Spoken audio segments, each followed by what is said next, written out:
જય સનાતન, જય વીરભદ્ર। મને ખબર છે કે મારા વિડીયો બહુ ઓછા લોકો જોવે છે, પણ હું આજે રિક્વેસ્ટ કરું છું કે સનાતનની રક્ષા માટે મારા વિડીયોને તમે આગળ ફોરવર્ડ કરો, હરેક સનાતન સુધી પહોંચાડો। હિન્દુ પુરુષમાંથી સનાતનને હિન્દુઓને ભગાડ્યા, સનાતનને ભગાડ્યા, પાકિસ્તાનમાંથી ભગાડ્યા, બાંગ્લાદેશમાંથી ભગાડ્યા। આપણે બધા ભારતમાં આવી જાય, ભારતમાં જ ભગાડે તો આપણે જવાનું ક્યાં? તો એનો જવાબ છે ચાણક્ય પાસે અને ગીતામાં। ચાણક્યએ આજથી 2000 વર્ષ ઉપર થઈ ગયા ને, ચાણક્યને જે નીતિશાસ્ત્ર લખ્યું હતું એને કીધું હતું, શસ્ત્ર બિના શાંતિ નહીં ઓર ભય બિના પ્રીત નહીં।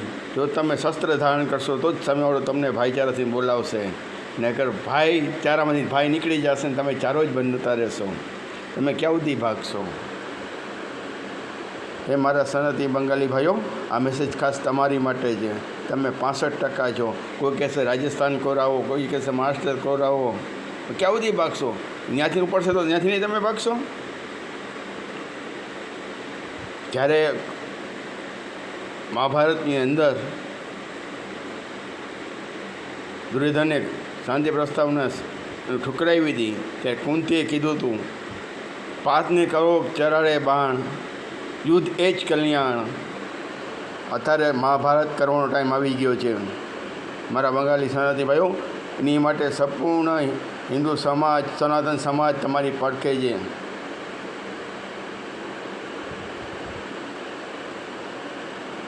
તમને હથિયાર બનાવતા ના આવડતા હોય તો અમને લોકોને કહો, અમે તમને હથિયાર બનાવતા શીખડાવશું। બેસિક ટકો કટ્ટા કેવી ના બને અમે શીખડાવશું, બોમ્બ કેવી ના બને શીખડાવશું। એ લોકો માદે છો જેટલા હથિયારો આપણી ખરાબ હથિયાર અમે તમને શીખડાવશું।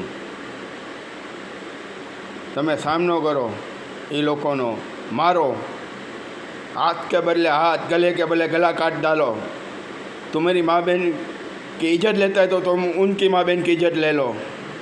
गीता जी में कृष्ण ने कहा है, हणस्य तो हणस्य न पापम न महात्मा गलितनम, अधर्म से दृष्टकाय विनाशाय। તમે ગીતાજી તો માનતા જશો કૃષ્ણને?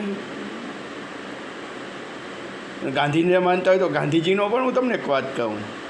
જ્યારે આપણા દેશની અંદર મુસલમાન લોકોએ એક કિતાબ લખી હતી, કૃષ્ણ તારી ગીતા જલાવવી પડશે, ત્યારે એક પંડિતે એક ગીતા પુસ્તક બહાર પાડી હતી, એમાં કાંઈ પણ ખોટું નહોતું, આયતોના હવાલેથી બનાવેલી હતી કે રંગીલા રસૂલ, કોઈ છાપવાદિયા નહોતું। ત્યારે એક ભણનો દીકરો રાજપાલ, સિંધીમાં આવે, કણાઈમાં રાજપાલ આવે છે, બ્રાહ્મણમાં નથી આવતું, મને ખબર છે, એને સ્થાપી હતી। તેને બોલાવવામાં આવ્યો કોર્ટની અંદર, કેસ થયો, ત્યારે મૌલવીને બોલાવ્યા તો એને કીધું કે આ બધી વાત પુસ્તકમાં લખેલી સાચી છે। ત્યારે ગાંધીજીએ શું કીધું હતું ખબર છે? પેલા ગાંધીજી એમ બોલ્યા હતા, ગાંધીજી એટલે મોટો હિન્દુ વિરોધી, એ મોઢની પેદાશ નહોતો, ક્યાંકથી ને મળેલો હતો। એકને કંઈક કારીનો જીવ લીધો છે, આપણે એને બાપુ કહીએ છીએ। કઈ હિસાબથી બાપુ?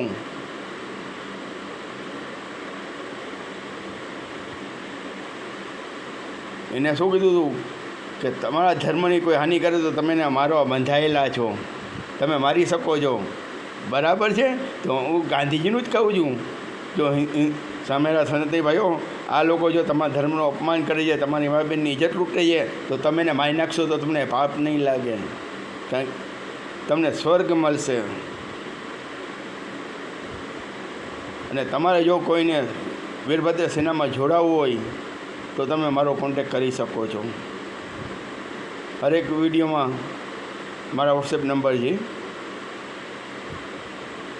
એમની ઉપર તમે મને કોન્ટેક કરો, વોટ્સએપ નંબર પર મને મિસ કોલ કરો, કયો તમારે હથિયાર બનાવતા શીખવું તો તમને હથિયાર બનાવતા શીખડાવીશ। આસાનથી દેશી કટ્ટો બને, કાટીસની એ કાંઈ જરૂર નથી, હું તમને એવી રીતના કટ્ટો બનાવતા શીખડાવીશ। છરાને બાકસથી સામે માણસને તમે મારી શકો છો।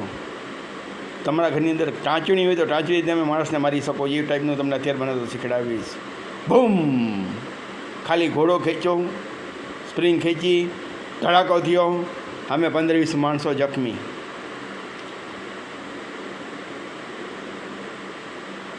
બોટલ લીધી, એટલે 3-4 વસ્તુ ઘરમાં ચીજ ભરવાની છે, ઘા કરવાનો છે. બૂમ, 30-40 ઘાયલ. કટર બનો, કટર બન્યા વગર ધર્મની રક્ષા નહીં થાય. તો ધર્મ માટે હથિયારોની જરૂર ના પડે ને. તો અર્જુનને હથિયાર પડવા માટે કૃષ્ણ ન કે કૃષ્ણને તો માનો છો ને. ધર્મની રક્ષા માટે રામ હથિયાર ના ઉપાડત, હનુમાન ગદા ના ઉપાડત. યુગે યુગે સે ધર્મ સહાય સંભવાની. કૃષ્ણ કે કોઈ આવવાનું નથી, એને તો વાર છે. એની માટે થઈને સેના જોઈએ, તો એ સેના તમારે બનવાનું છે.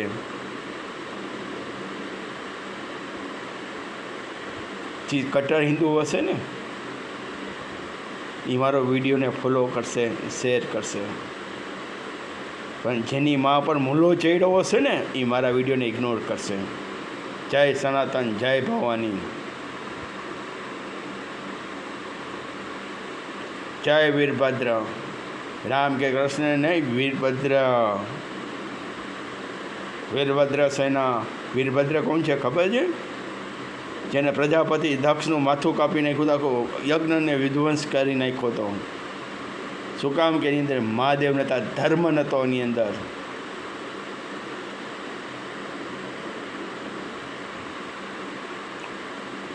બાકી જો તમારે તમારી મા બેન ચોદાવી હોય ને ભાગવું હોય, તો એમાં કોઈ કાંઈ નથી કરી શકતું. તમે ધર્મની રક્ષા કરશો તો ધર્મ તમારી રક્ષા કરશે. એની માટે આર્મી નહીં મોકલે, કોઈ મોકલશે અડધા સાફ થઈ જશો ત્યારે. એ પહેલાં તમે એને સાફ કરી નાખો. અમે મોયાલ બ્રાહ્મણ, હુસેની બ્રાહ્મણ કહેવાય. હું જ તમને કહું છું કે જેમ અશ્વત્થામાં એ પહોંચી નહોતો શકતો, તો રાતે પાંડવ શરીર પર હુમલો કર્યો હતો, એવી રીતના જો તમને નથી બીક લાગતી હોય તો અડધી રાતેના એરિયામાં હુમલો કરો. જીવતા કોઈને ના જવા દો. સ્ત્રી, લેડીઝ, બચ્ચો કોઈ પણને મારી નાખો. ખૂન ही खून दिखना चाहिए.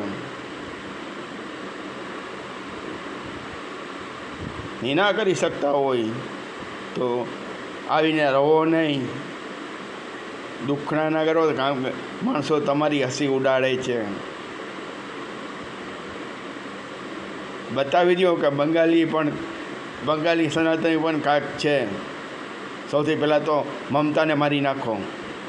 એ બ્રાહ્મણ નથી, કટી પતંગ જેને મારી નાખો.